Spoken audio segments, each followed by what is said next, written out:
This is Cultivating Motivation.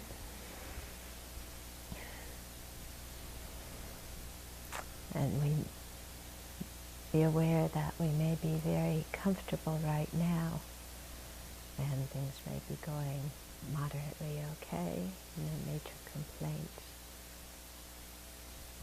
And in that kind of situation, we tend to get rather complacent and just coast in our practice. So it's important to remember at these times that our mind is still out of control. Remember some of the times when we've had great physical or mental suffering, and realize that the seeds for that are within us, even now. And so in that way, not to get complacent about our situation, but have energy to practice. And also to recognize our potential, our inner goodness, the pure nature of our mind, which allows for change and purification to happen. And when we remember that as well, it inspires us to practice. And so when we feel inspired, when we have dispelled the complacency, then we can come back to our bodhicitta motivation and the wish to be of the greatest benefit to all living beings. And so the wish, the aspiration, the determination to become a fully enlightened Buddha in order to do that. And so generate that motivation.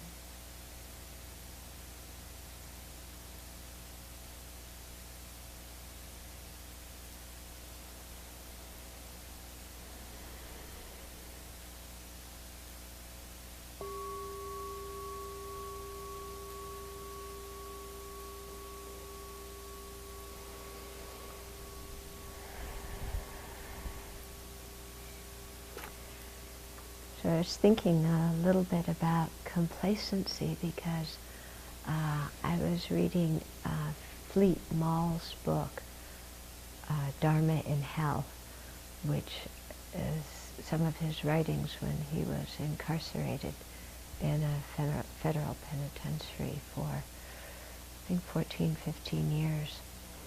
And before he was incarcerated, he knew his teacher, he had practices to do, he did them, but he was also living this very illegal lifestyle, smuggling drugs into the country and selling cocaine. And he didn't put the Dharma together with his illegal lifestyle. It was like, you know, he did this at one time and that at another time and never saw them as contradictory, you know? We have that ability, don't we, to compartmentalize things in our mind, you know? So that's what he was doing. Anyway, you know, the feds got him and threw him into prison, and it was quite a shock to his system, quite devastating. He got a 30-year sentence. But the result was that he really made a strong determination to practice. And so he, you know, got initiations and took various precepts and really set about doing his nundro, the preliminary practices, in prison. Okay? Now, as he was explaining, you know, when you first get there, then you're in a huge room with bunk beds, and, you know, all sorts of screaming people and what's going on. Very difficult to do your practices. So he used to go into the broom closet and take out all the brooms and the mops and put them in the hallway and then go sit in the broom closet, because at least there it was a little bit quieter than in the dorm room.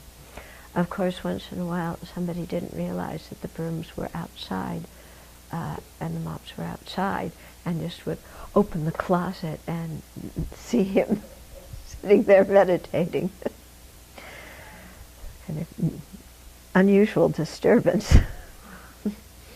Okay, but and then when he got his own cell, then he really started practicing about 4 or 5 hours a day. Yeah, did all this Nundro. And then he also set up a prison hospice network because he felt it was important not only to do his own practice, but also do something to benefit the people around him, because there was so much misery where he was. And so he did that as well. So I was thinking about how we often get complacent when things are going well in our life, and we don't see that, we're walking on the rim, the ledge, of samsara. Who knows what's going to happen today or tomorrow. And,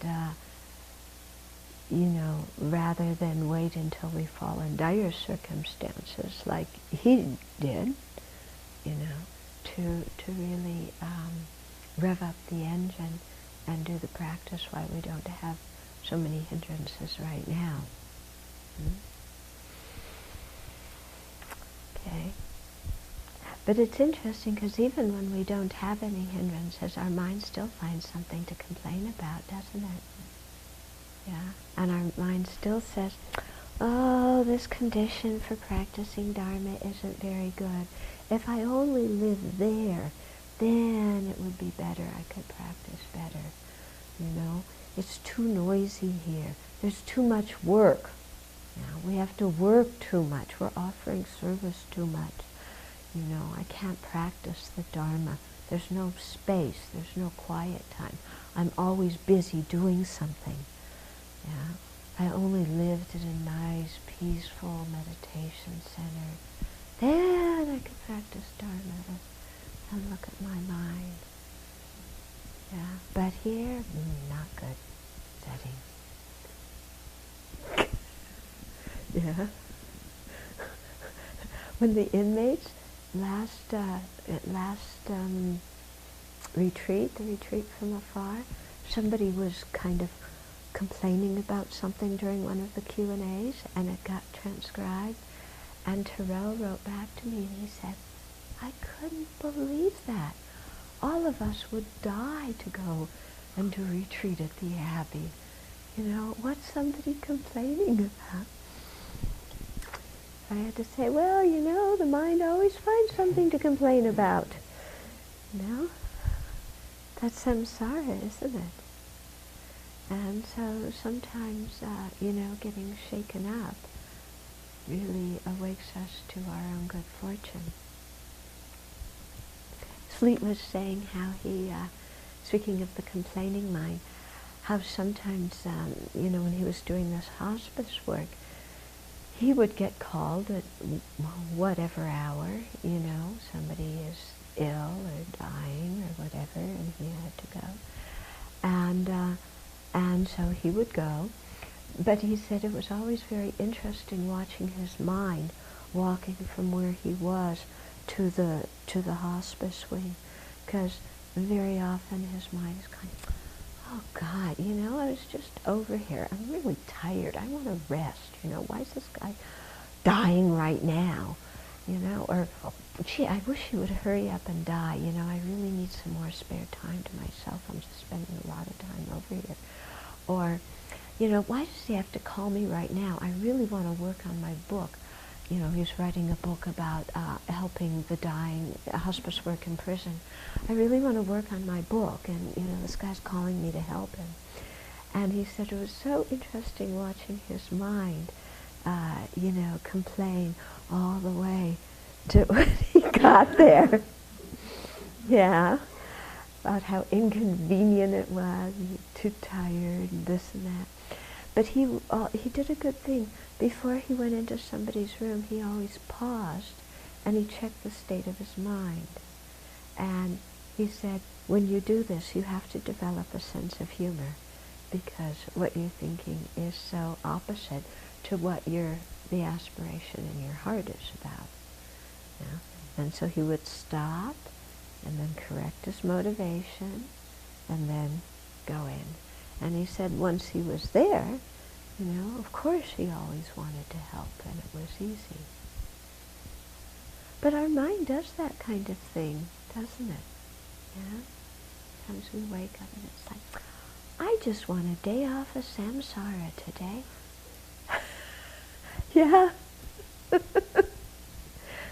When I was training in Nepal, we didn't have any days off, because Lama said there was no day when samsara had a day off.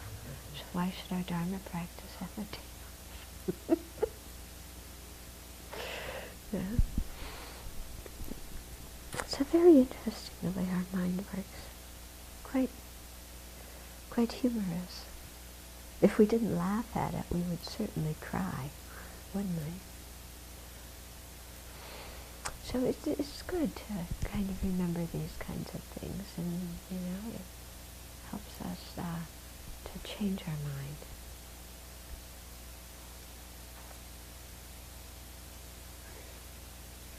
mind. Okay.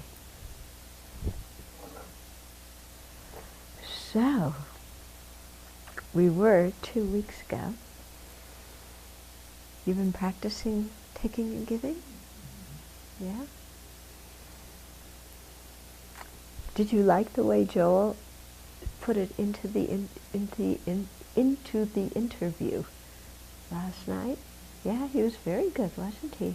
Very skillful, talking about just, conflict resolution when you're with somebody who's really upset, breathing in the intensity of their emotion, breathing out kindness, He just put taking and giving right in the middle of it, no Buddhist words, nothing, so that everybody could practice it. Very good. Okay, so we've just been finishing up that section and about doing the meditation with riding on the breath. Yeah, and so when we get very proficient, then we can do it like that. And so now we're in, that actually concludes one section. Okay, there was one section in the outline that we've been on for quite a while, which was instructions for actually training in the conventional awakening mind. And now we're moving on to a new point, which is the process of, or the practice. No, I'm sorry, we aren't finished with this section yet, excuse me. We're still on generating the conventional awakening mind, but we're moving into a different section in that, which is the practice to be followed in the periods after and in between meditation sessions. So what we just covered was how to meditate on exchanging self and others, and taking and giving in your meditation session. Now we're doing what to do in the break time. And it's very important what we do in the break time. We shouldn't just think of our meditation session as practicing Dharma, and then as soon as we get up, we just go about and do whatever we want and forget about what we practice. Because actually, what we do on the cushion is preparation for what we do in the break time, and what we're doing in the break time is preparation for what we do on the cushion. And so the two things really complement each other very well. Okay? So in the break time, here's one of the other phrases from the 7-point thought transformation. It says, concerning the 3 objects, 3 poisons, and 3 virtues, the instruction to be followed in brief is to take these words to heart in all activities. Okay? So concerning 3 objects, 3 poisons, and 3 virtues. Okay? We want to take the instructions that we just got done doing on the taking and giving to heart in all of our activities. Okay? So what are the 3 objects that are part of all of the activities that is being referred to? Objects that are attractive, unattractive, and neutral. Okay, or we could say pleasant and, pleasant's more the feeling we get from them. But, an attractive object, an unattractive object, and a blasé object. The 3 poisons, what do you think those are? Okay, attachment, anger and confusion. And the three virtues? Non-attachment, non-hostility, non-confusion. Come on, you guys. Okay. So the attractive object, we react to usually with attachment. The virtuous mind is to transform it into non-attachment. Okay, another word for non-attachment is renunciation, is letting go. Instead of clinging onto something, it's giving it up, saying, I don't need this. This is not going to make me happy. So it's not renunciation with it, I'll get away, I can't stand it. It's like disinterest, I don't want any part of this because there's nothing in it. Okay? And then with the unattractive object, we usually react with anger, hostility, aggravation, irritation. And the virtuous activity that we want to practice instead is non-hostility, which is another word for compassion. Okay, so another word for non-attachment is renunciation. Another word for non-hatred or non-anger, non-hostility is compassion. Isn't it? Okay. And so that's what we want to cultivate. So instead of, kind of being in a bad mood, and this is driving me nuts, and I'm irritated, to have a compassionate attitude towards ourselves and whoever else is in the situation. And then for the blasé object, the boring object, the neutral object, then we usually react with confusion, okay, or befuddlement, or spaced out. Okay, you know that mind? Okay? And so we waste a lot of time like that. And we also get very confused about what to practice and abandon because our mind's not thinking very clearly. And so we need to replace that by non-confusion. And another word for that is wisdom or intelligence. Okay? So, our author says, when the six senses come into contact with the six objects, such as those that are attractive, unattractive, and neutral, if the three corresponding poisonous or disturbing emotions arise, sincerely train your mind. Okay, so our six senses, the five senses, plus the mental consciousness, when we come in contact with, attractive, unattractive, or neutral objects, and we respond with any of the three poisonous attitudes, then don't just let it go, but realize that the mind is, involved in something useless and something harmful, and train it.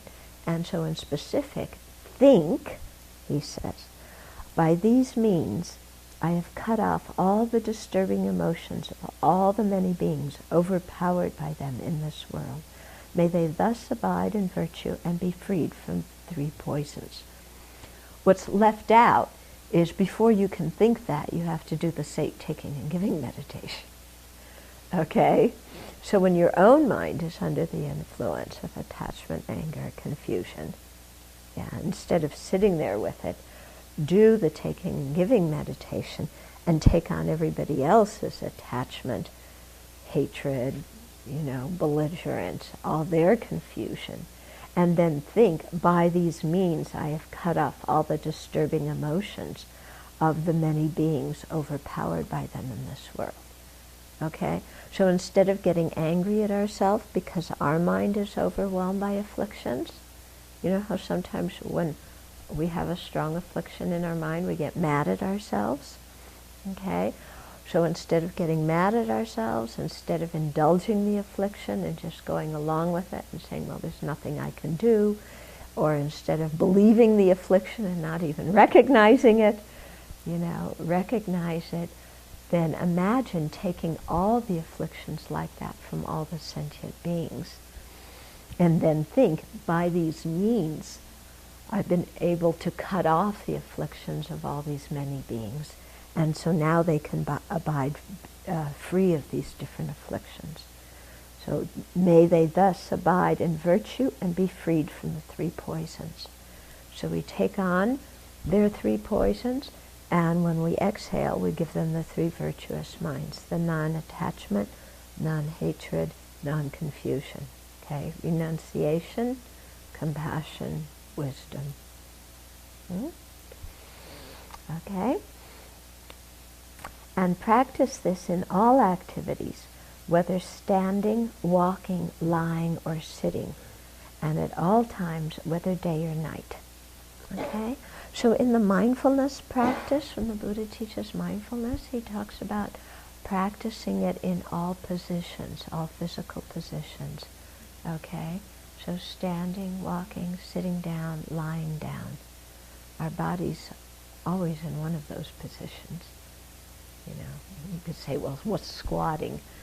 You can put it with sitting down, I guess, you know. But the idea is to keep the mindfulness at all times and to practice this. Okay? So this is another way to practice mindfulness, isn't it? Okay?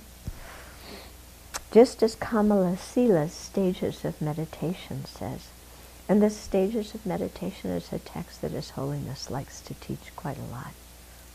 Okay? So just as this text says, the great compassionate one in all his actions, whether walking or standing, and at all times, must acquaint himself with all sentient beings. Such a thought should be complemented by reciting the following lines. Okay, so no matter what your physical posture is, you must we must acquaint ourselves with all sentient beings. So to keep all sentient beings in our heart and our concern for them very strong in our heart. And while that's happening, then to recite the following lines. May their misdeeds ripen on me, and may all my virtues ripen on them.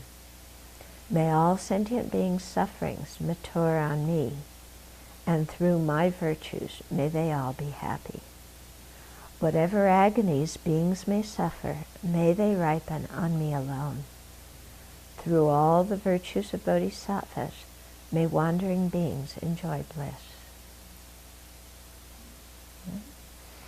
Okay, so to think like that, no matter what physical posture, no matter what's going on, to have that awareness of sentient beings and that awareness of wanting to take on their suffering.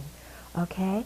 And so here we're specifically taking on the cause of their suffering, their three poisonous attitudes. And I find this quite effective to do. You know, when you're in situations where the mind is judging other people, and we're looking at people, oh, those people are so ignorant, they don't understand anything, you know. Or those people are criticizing Buddhism, what do they know? Or those people are so uncooperative. Those people are so, you know, hostile. Those people are so stupid and disrespectful. And you know how our mind complains about people and judges them. Okay? So when our mind is doing that, instead of revving it up and getting really into criticizing these people, think, oh, these people are under the influence of afflictions. If I think they're disrespectful, it's because their mind is overwhelmed by affliction. May I take that affliction from them. If I think these people are ignorant and that they're judgmental, they're ignorant and judgmental, then it's because they're under the influence of afflictions. May I take their afflictions upon me. Or these people are so greedy, you know, they're so selfish and greedy, they don't think of anybody. Instead of getting stuck in our judgmental mind, think, may I take their selfishness and greed upon myself, you know, and take it away from them so that they can have a peaceful, calm, open mind.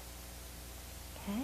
So the taking and giving meditation is an excellent antidote to when our mind is stuck in judging. okay? Or when our mind is stuck on being condescending to other people. You know, oh, I'm so superior, they're these slobs, you know. So when our mind is in this kind of arrogant condescension, then, you know, do taking and giving. Mm-hmm. And when our mind is jealous, when we look at people who have more or are better than us and we're jealous, then also remember that these people are in samsara and they still have afflictions. And take their afflictions from them. Take the suffering results of their afflictions from them. Okay? This must be practiced from the depth of your heart. The great Sharara said, "You can train and accustom yourself to this instruction of mine, neither in the manner of a single long beam, no matter how level or extended it may be." Okay, I'm not quite getting this. Maybe you guys will have some ideas. Okay, so you're not supposed to practice it like a single long beam, no matter how level or extended it may be, or like a stone rolling down a rugged hillside, no matter how tough, nor like stagnant, lukewarm pond water. So in those three ways, that's how you're not supposed to practice this instruction. Okay, maybe like a single long beam because it's only going one direction, you know, and the stone rolling down a rugged hill because it's bouncing, and you know, and the stagnant water because it's stagnant. I don't know. It's maybe in Tibetan it makes more sense. Okay, but if you strive with absolute determination, as the saying goes, red as blood and white as curd,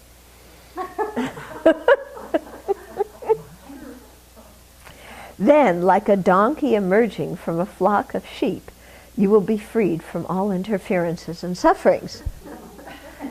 Maybe you have to be Tibetan to understand the analogy here. Okay?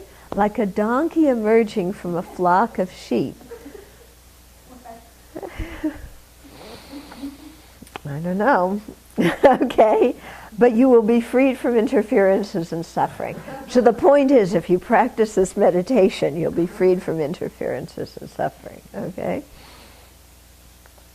If you hesitate over whether it is proper or improper to do this practice, or whether you can or cannot engage in the training, it will not be successful. Okay? So don't hesitate in your practice. Yeah, don't go, well, if I really do the taking and giving meditation, it doesn't really take on their misdeeds, it doesn't take their negativity away, it doesn't take their afflictions away. This is just more conceptualization. Yeah, right? Isn't that what we say? It's just more fantasy, more conceptualization. So what's the use of doing this meditation? So don't think like that and don't hesitate. Because if we do, then there's not going to be anything in our practice. But if we really do it with sincerity, you know, it definitely trains our mind, definitely subdues our mind, you know, and may have some effect on other people too. Because think of a situation, you know, when your mind is really quite busy judging somebody else, yeah, and then you change your energy to doing the taking and giving meditation, taking on their afflictions and sending them your virtue. Isn't that going to totally change the energy around you? And by your energy changing, isn't that going to affect the other person who you've been judging, plus all the other people in the environment? Yeah. So it does bring some direct benefit, as well as totally changes our mind, doesn't it? Okay. The method of exchanging self and others is equivalent to the first 3 points of the 7-point cause and result training in the awakening mind. So what are the first 3 points? All sentient beings have been our mother.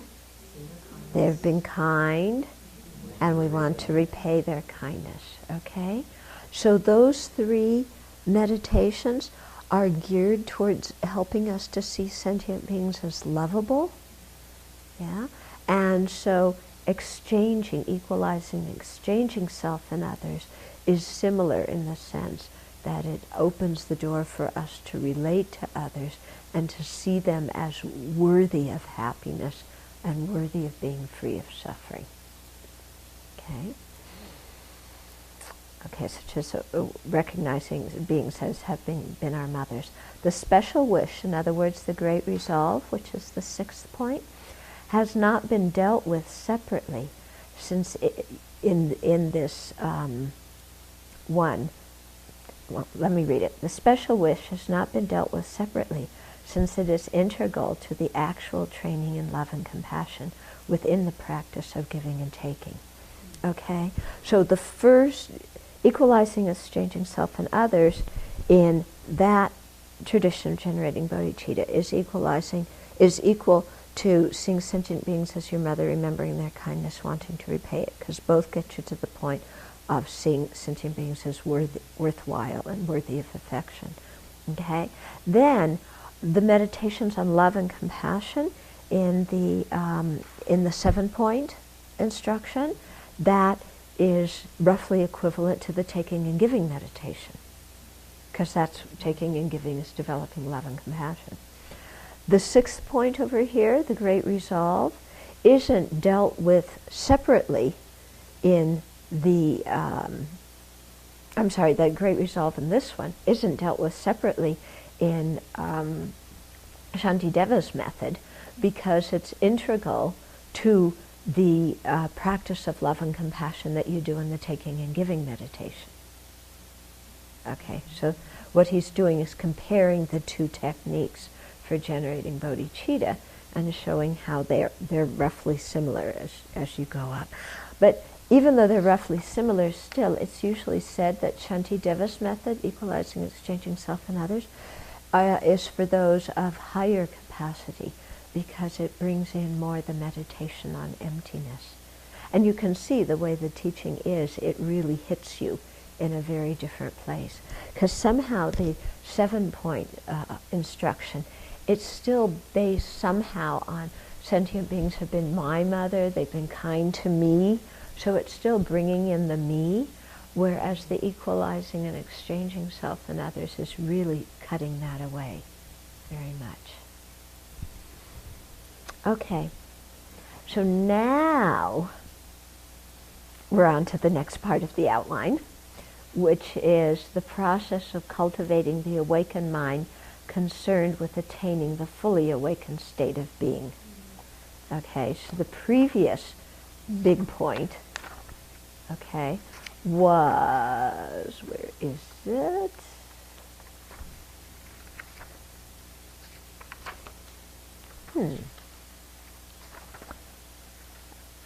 Okay, so the big heading was actual techniques for cultivating the awakening mind.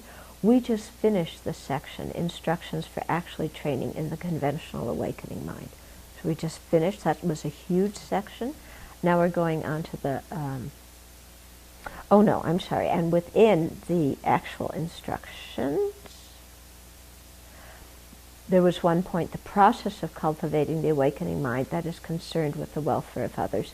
Now we're on the point, the process of cultivating the awakened mind concerned with attaining the fully awakened state of being. Okay, so you know how we often say that bodhicitta is a primary mind with 2 aspirations? So the first one is the mind concerned with the welfare of others. That was the section we just finished. Now we're working on the second aspiration, which is the mind concerned with attaining the fully awakened state. Okay? Because we have to generate both parts. If we generate just the altruism and the concern with others' welfare, but we don't go on to generate the wish to become a Buddha, then we still don't have bodhicitta. Okay? Or if we generate the wish to become a Buddha, but it's not supported by being concerned with the welfare of others, then it's still not bodhicitta, and we won't be able to actualize enlightenment. Okay? So we need both those aspiration. So that's what we're cultivating now. Okay, so you might wonder what practical use love and compassion could be. Do you wonder that? No? Why not? What's the practical use of love and compassion? Makes everybody happy. Yeah? Huh? Okay, so you don't think that you can grow with... Yeah, so even children or baby animals without love and compassion, even physically they suffer, don't they? As well as mentally. Yeah. Yeah. They did some experiment with baby monkeys, you know, and the monkeys that had the mother's love and the monkeys who didn't, and saw, you know, and so you can see that kind of love and compassion are very integral just to our physical well-being and our development.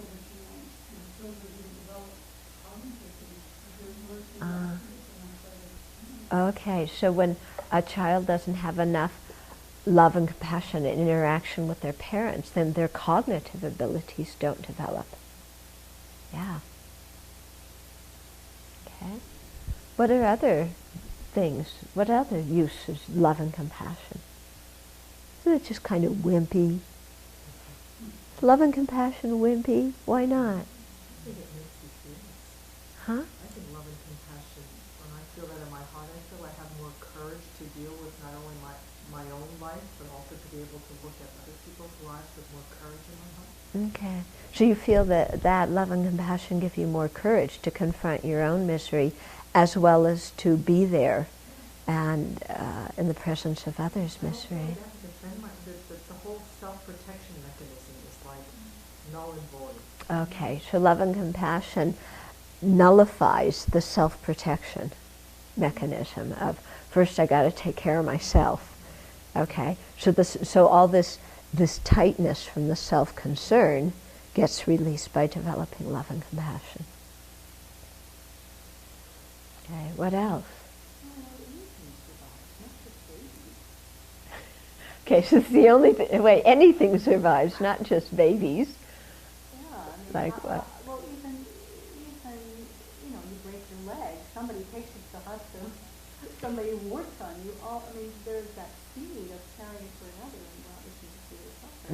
That was awful. Okay, so even for adults, when we, you know, having breakfast is due to others' kindness and their concern for us. If we get sick, going to the doctor and receiving help is due to others' kindness and concern. What do you say?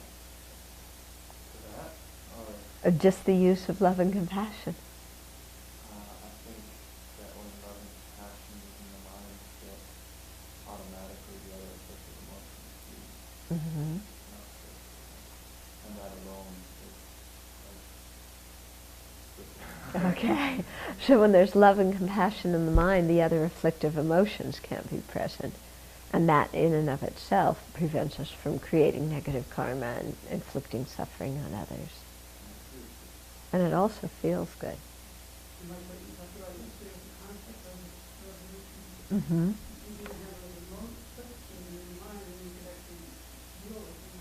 Yeah, and if you don't have afflictions in your mind, then you can deal with the situation. Yeah, and so love and compassion is a very good way to dispel the afflictions when they come in the mind.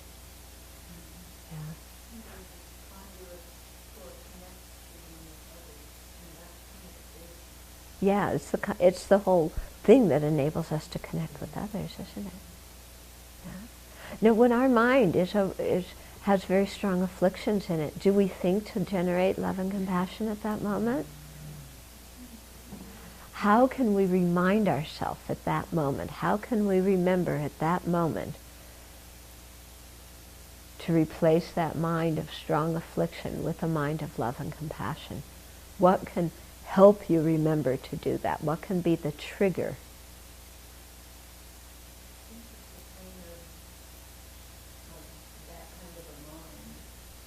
Okay. So when you recognize that you're in pain, because the afflictions make the mind painful, then feeling pain yourself becomes the trigger to remind yourself to generate love and compassion.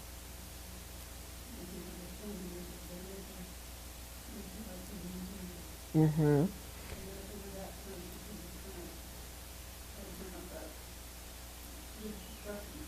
Mm-hmm. Okay. So understanding the advantages helps you remember, because there's some reasons in it. But the thing is, we have to, when our minds are overwhelmed by affliction, we have to remember to do something. Because very often, when there's afflictions in the mind, we forget to do something, don't we? We just space out. You know, the mind's angry and we just follow it, and then, you know, a couple of hours later, it's like, oh, I've been really angry for the last 2 hours, and didn't even, like, realize that there was an affliction in my mind. Did that happen to you? Yeah? Sort of thing of, you know, to really plant it in our mind. You know, for example, what she was saying, you know, when your mind is painful, use that as a trigger to generate love and compassion. My mind is painful. That means afflictions are here. Yeah? What's a good antidote to afflictions? Love and compassion. And your mind says, love and compassion? I have anything but love and compassion. I can't have love and compassion because these people did da-da-da-da-da-da-da-da. And what are you going to say to your mind when it does that?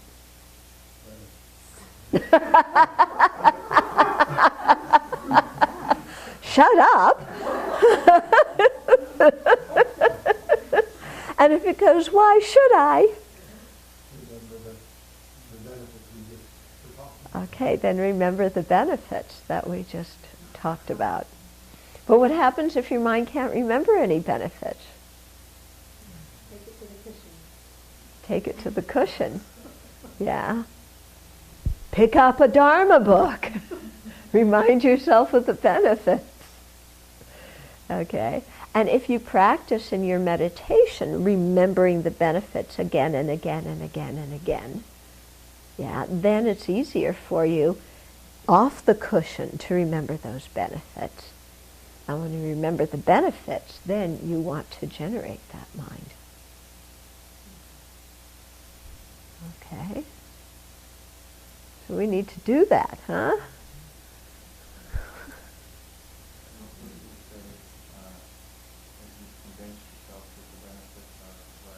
Mm-hmm. Then you may not even use the benefit. Think of the benefit specifically when it arises, so long as you're sure that there are benefits. If you can't remember them, then at least you can say, well, I know there are benefits to this, and I know Okay. sure I'm convinced of this. Yeah. So you're saying if you've, in your meditation session, have gone over the benefits enough, you know, that they're really firmly implanted in your mind, then at the time you're angry, you may not remember all the list of benefits, but you remember that there are benefits. You remember the conclusion. Yeah.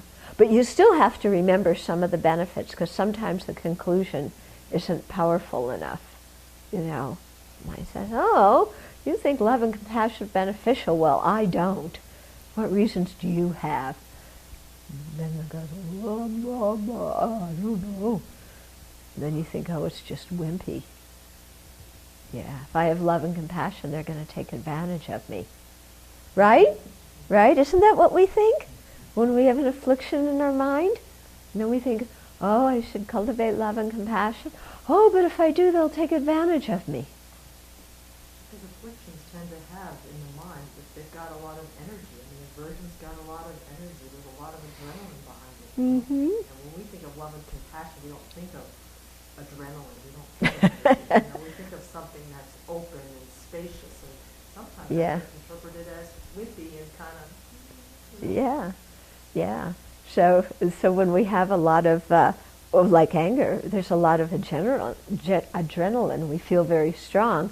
when there's love and compassion, the mind's more spacious, and so somebody can interpret that as being wimpy. But like you said, actually it gives you more courage, you know, because you can think clearly at that time. Jack in Boise writes, there's a quote by the Dalai Lama that love and compassion are not luxuries, they are essential to the existence of mankind. Oh, so Jack is quoting His Holiness that love and compassion are not luxuries, they're essential for the existence of humankind. Yeah. And it's true, they are, aren't they? Yeah. Because I don't think really survival of the fittest works. It's got to be survival of the most cooperative. Yeah? Because if we're all competing, trying to get one up on somebody else, then we're going to destroy each other. Whereas actually for one person to stay alive, everybody is needed. You know, we need to cooperate with each other.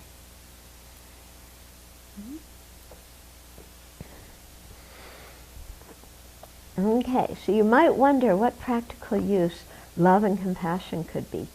Great beings like the hearers, solitary realizers, and great bodhisattvas on the 10th stage possess boundless virtues, enabling them to work for the welfare of other beings. Nevertheless, only by training in the state of enlightenment can they place innumerable beings in the state beyond suffering, spontaneously and uninterruptedly until the end of cyclic existence, by emitting one ray of light or giving one session of discourse. Okay? So all the bodhisattvas, even some of the arhats, may have compassion, may have many ways to benefit others, but they can't benefit others like the Buddha can. Okay? Their abilities to be of benefit are still limited because they don't have the ability to place innumerable beings in the state beyond suffering, that means in nirvana, spontaneously and uninterruptedly. Okay? Because the Buddha's activities are spontaneous and they're uninterrupted. So Buddha doesn't sit there, wake up in the morning and go, okay, yeah, who am I going to benefit today? Look around, oh yeah, okay, all those people at Sravasti Abbey, they need some benefit. Let's see, what can I do for them? How shall I appear? Well, if I appear this way, they're not going to like it. If I appear that way, they're not going to like it. Okay, I got it. Yeah, you know, I know how I'll appear. And, you know, okay? Yeah, the chocolate cookie. Yeah. They're so dull, I can't give them ultimate benefit, so at least appears a chocolate cookie. Yeah. So, you know, a Buddha doesn't need to survey the situation and think about how to benefit or who to benefit or what to do, but rather the training of concern for sentient beings, of being aware of what sentient beings are experiencing, that training is so strong that it's totally effortless and spontaneous. Okay? So all the Buddha's activities just flow effortlessly, spontaneously. Wouldn't that be nice? Wouldn't that be nice? You know, kind of now we have to be rather effortful, don't we? You know? And so every morning after our stand-up meeting, we say our motivation, creating with effort. Yeah. Then a situation flares up during the day. Oh, okay, yeah, I guess I should be kind. You know?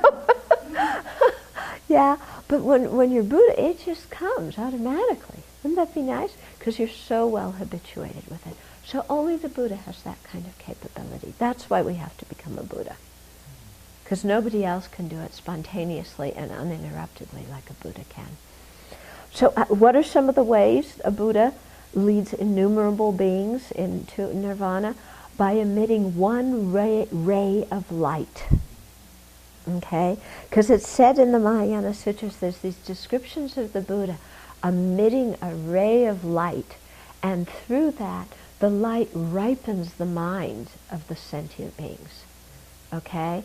In other words, we sentient beings, we have certain potentials in our mind, but they're not quite ready to bear fruit. So by the Buddha emitting a ray of light, in other words, by the Buddha blessing or inspiring our mind, those potentials are ripened. And then when we hear teachings, or sit down to meditate, or even take a walk, all of a sudden understanding comes in our mind. Okay? So Buddha can do it by emitting one ray of light, or by giving one session of discourse. Okay? So by giving one Dharma teaching, then, because of the power of the Buddha's mind and its ability to know the karma of sentient beings and who's receptive to what kind of teaching, then just gives one teaching, one discourse, bammy, sentient beings can be enlightened if you have the karma for it. Okay? But that's the idea that, when we become Buddhas, then it becomes so easy to be of benefit. Okay? And you don't get tired, you don't get exhausted. Yeah? Buddha doesn't say, oh God, I need a flex day. I want to sleep late.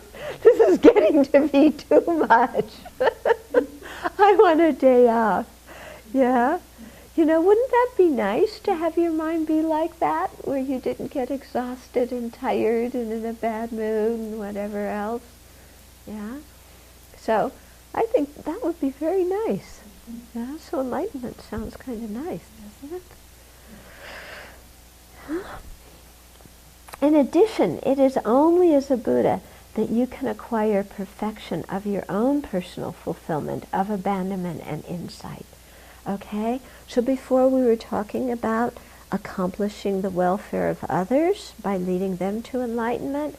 Here, this is about accomplishing your own welfare by abandoning everything to be abandoned and having insight into the nature of reality and every insight that is to be attained. Okay? And so in that way, attaining the Dharmakaya, the omniscient mind of the Buddha. Okay, so that's called fulfilling our own purpose. Then manifesting in these different forms to benefit others, that's fulfilling others' purpose. Understanding this, you should train yourself thinking, I shall attain enlightenment to fulfill the aims of both myself and all sentient beings. Okay? So I think it's important to remember that when we're practicing, we're also trying to fulfill our own aims. And there's nothing selfish about trying to fulfill our own aims. Our own aims are to purify everything to be purified and gain all the insights into the nature of reality and all the other insights that are to be developed. Okay, and there's nothing selfish about wanting to do that. That's called fulfilling your own purpose. Yeah, but then we don't do that separate from fulfilling others' purpose, because we want to, gain those abandonments and realizations so that then we can manifest in these different form bodies for the benefit of sentient beings. And that is enacting the welfare of other sentient beings. Okay? The benefits and advantages of training in the awakening mind in this way can be found in the question of Viradutta Sutra. And so now there's 3 verses of quotes.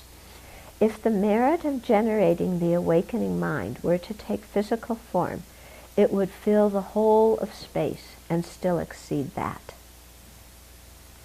Were someone to fill the Buddha fields with the most precious jewels, numerous as sand grains in the Ganges, and offer them to the protector of the world, in other words, to the Buddha, and were someone else simply to fold his or her hands out of respect for the awakening mind, this latter would be the superior offering, and its merit would be boundless.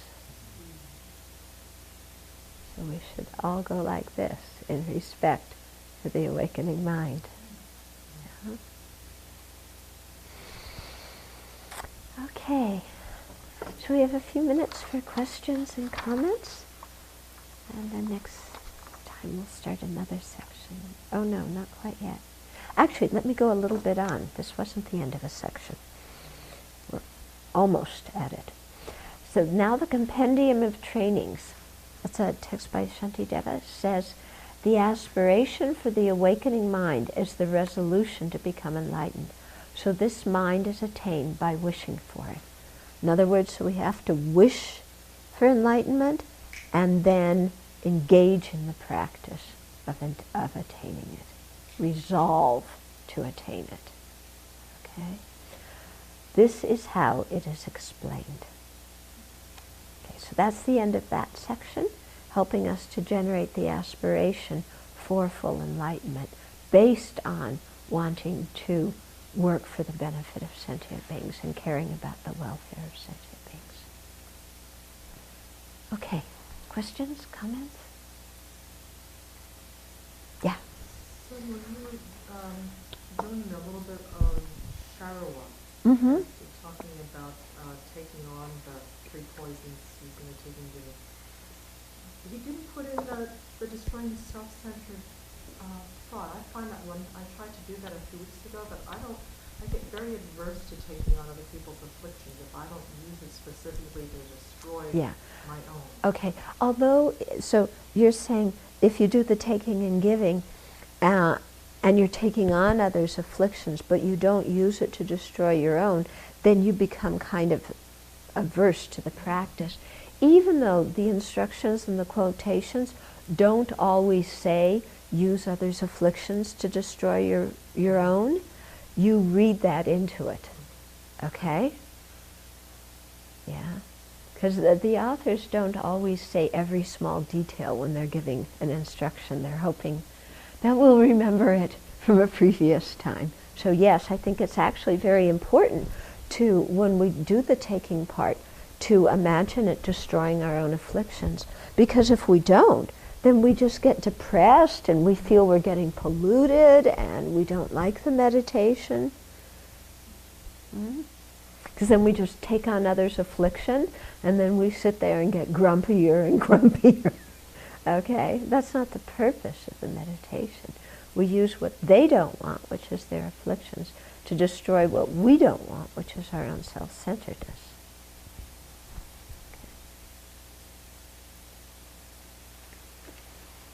Other comments or questions? Yeah?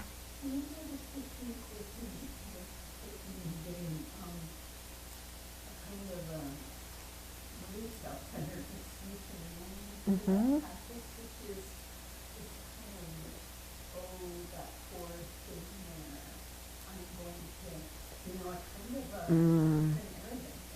Okay. Yeah. Okay. Okay. So you've been seeing that when you're doing the taking and giving, there's a new kind of state of mind coming in that doesn't seem quite right. And it's the mind that, oh, well, I'll take your suffering because you're just a poor little thing. And then, then you're more together, more important, bigger and better, helping this poor little slob out there. It's awful, isn't it? Totally awful. Yeah. And so sometimes that kind of conceited mind sneaks in. So at that time, then think of all the people who are arrogant and how much they suffer due to their own arrogance. Okay? Because people who are arrogant suffer a lot, don't they? Normally we don't think of them suffering because they're walking around like this. But, if you really look into the mind when it's arrogant, it's not a happy mind. Okay? Yeah, it's very divided, it's very insecure. Okay, it has an agenda, it's not a relaxed state of mind. So when you see arrogance coming in, when you're doing taking and giving, then think of all the people who suffer from arrogance and conceit and pride, and then imagine taking that from them. Okay? So then it destroys that mind in you.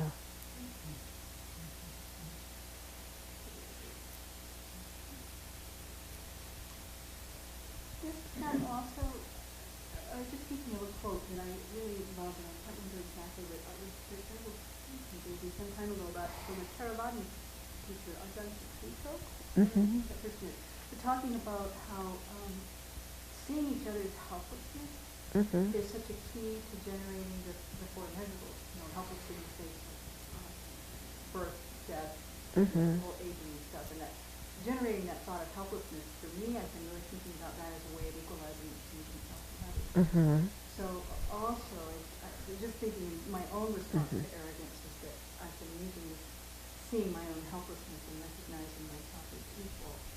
Okay. As being an antidote. Okay, so you're saying when you have arrogance that you're seeing your own helplessness in the face of birth, aging, sickness, and death, and using that as a way to equalize yourself with others and to get rid of the self-centeredness.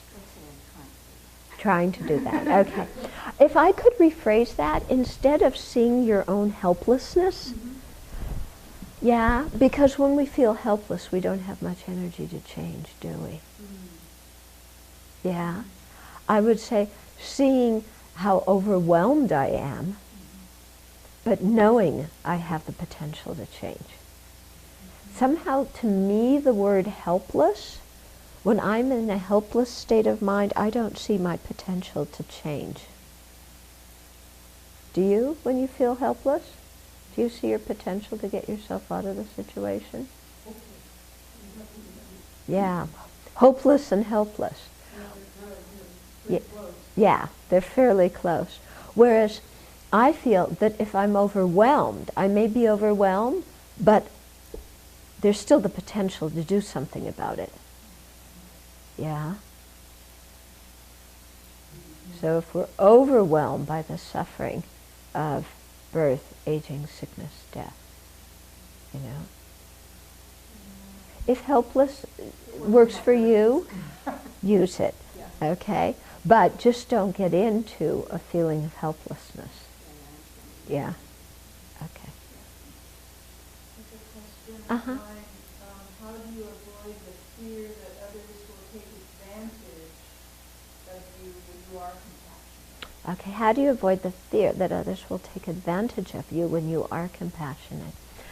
First of all, compassion doesn't mean that you do everything everybody else wants you to do. Compassion means that you do what is best for the greatest number of people in the situation. Okay? So we think of compassion as just always just going along with what somebody wants, being tender and sweet, and then we think, oh, if I'm tender and sweet, they can take advantage of me. But compassion has a certain strength and clarity to it, yeah, whereby you can be tender and sweet in situations where that's most appropriate. And of course, you know, because you have that wisdom, if it's most appropriate to be tender and sweet, you're not going to get taken advantage of.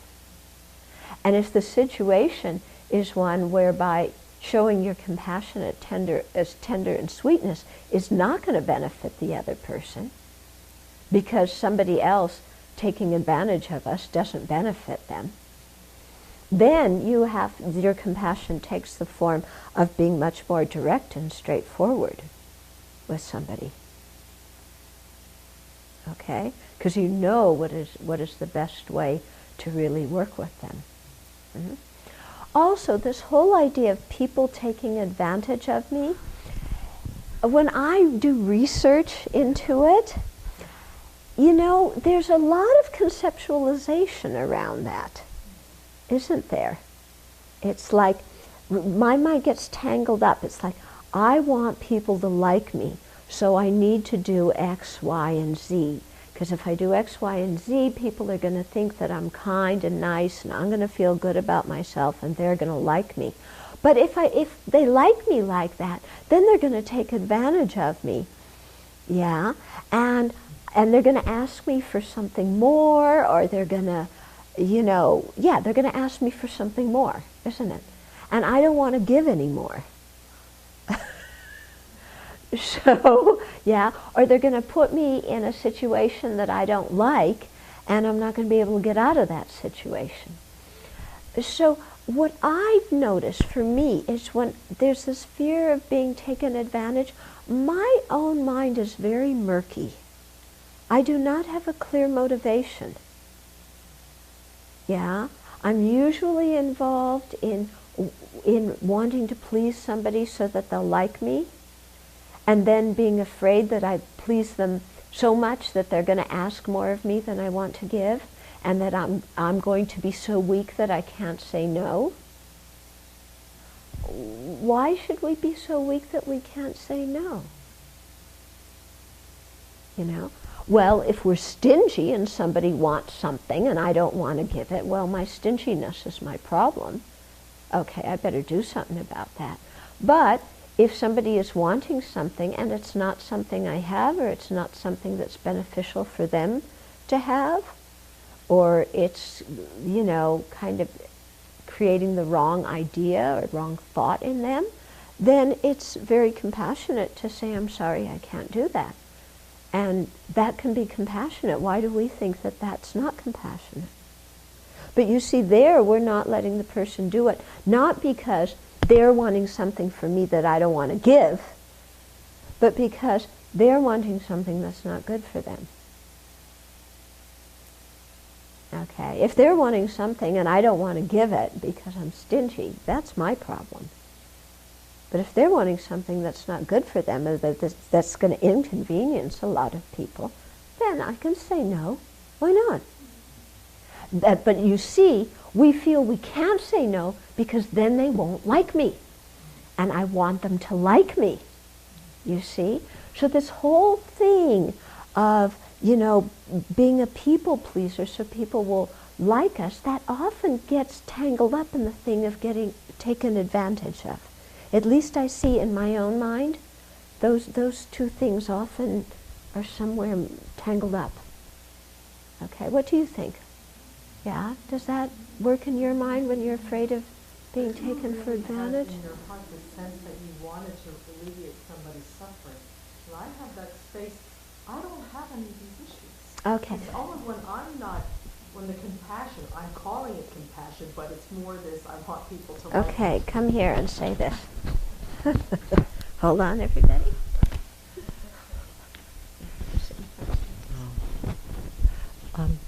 I just wanted to say that my understanding, when I'm in the experience of being compassionate, I don't have any issues about people liking me, people taking advantage of me, being a people pleaser.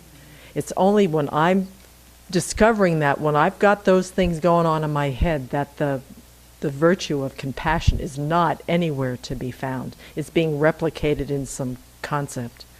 But when I feel compassion in my heart, there is this courage, there's this absolute non-attachment to whether people are going to like what I'm going to do for them or not. It's all not there, which is why I'm understanding that I'm not as compassionate as I would like to be, because the other piece plays a lot more in my life right now than compassion does.